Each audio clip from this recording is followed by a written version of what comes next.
You ask Tiger to solve. This deals with linear equations with one unknown.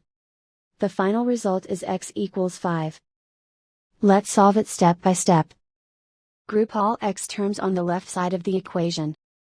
Subtract 5x from both sides. Group like terms. Simplify the arithmetic.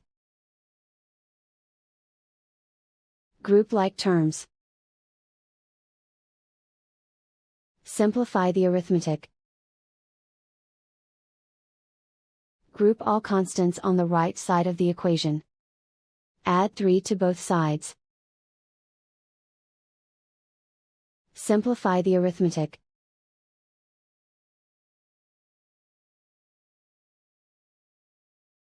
Convert the x into a positive number. Multiply both sides by -1.